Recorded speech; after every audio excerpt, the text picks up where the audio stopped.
საღტრისის გადარჩენის საზოგადოებრივი კომიტეტის წევრები პროტესტს აგრძელებენ. დაახლოებით 1 საათში მორიგი შეკრება იგეგმება, რომლის შესახებაც ნინი მეტრეველი გვიამბობს. ნინი, გისმენთ. აქცია უკვე მე-6 დღეა გრძელდება, როგორც აქციის მონაწილეები აცხადებენ, დღეს 4 საათზე მათ შემოუერთდებიან თბილისიდან ჩამოსული აქტივისტებიც. აქ იქნებიან კულტურის მინისტრის ყოფილი მოადგილე მარინე მიზანდარი, საიას თავმჯდომარე კახა კოჟორიძე, ასევე მეცნიერები, ხელოვნებათმცოდნეები და სამოქალაქო საზოგადოების სხვა წარმომადგენლები. აქციის მონაწილეები აცხადებენ, რომ მიმართავენ რადიკალურ ზომებს, რადგან ამ დრომდე მათი არც ერთი მოთხოვნა არ შესრულებულა.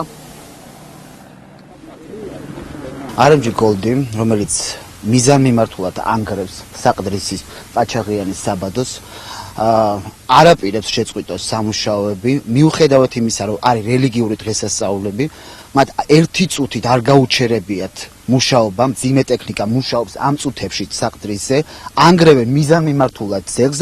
დღეიდან საყდრისის გადარჩენის საზოგადოებრივი კომიტეტი გეგმავს რადიკალურ ქმედებებზე გადასვლა. აქედან არც ერთი ახალგაზრდა არ მოიცვის ფეხს.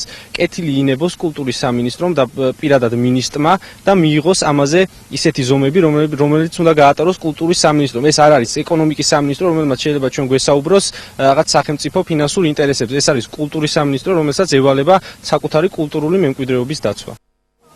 მე კიდევ ერთხელ შეგახსენებთ, რომ საყდრისის ტერიტორიაზე აქცია უკვე მე-6 დღეა გრძელდება. აქციის მონაწილეები მოითხოვენ, რომ შეწყდეს საყდრისის ტერიტორიაზე სამუშაოების ჩატარება, ასევე ჩატარდეს კვალიფიციური კვლევა. ასევე შეგახსენებთ, კომპანია RMG-ს პოზიციასაც მათი განცხადებით სამუშაოები მიმდინარეობს არა საბადოში, არამედ მიმდებარე ტერიტორიაზე.